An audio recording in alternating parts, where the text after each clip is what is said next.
Bili tayo ngayon ng Lenovo, ano to? LOQ. Ano to? Lenovo Lock. Lock, anong Yes, model? 13PH po. 13PH. So ito yung bagong lineup ng Lenovo. LOQ yung series name. So parang pang high performance siya.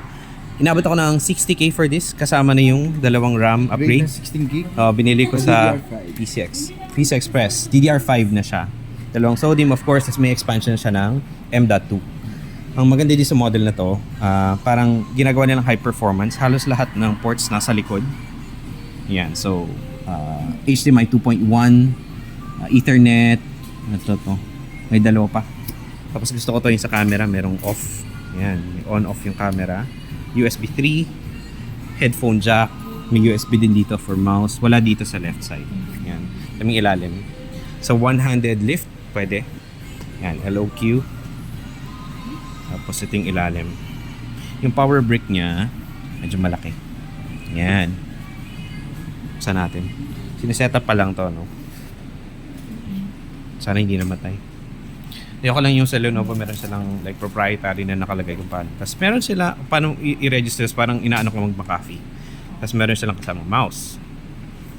Yan, maganda na may mouse. Mukha naman maganda. Membrane, of course. Tapos meron siyang ilaw-ilaw, of course. Yan, 16-inch. Ilang ano nito, kuya? Ilang nits? Use case ko dito is for Python, data management, mga light coding, video, mga pag nagpapa-license ako ganyan. Gagamitin ko sa labas. Tingnan na, sana maging okay siya. Lock natin yun. Sige. Tingnan natin. So 60, ito yung backpack na kasama niya. Yeah. Yeah. Medyo malaki. Tapos waterproof. Kaya kayo mga ganitong bag. Pero pwede na. Libre lang naman.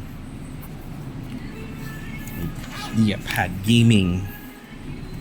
Initially yung plano ko is bumili ng Asus.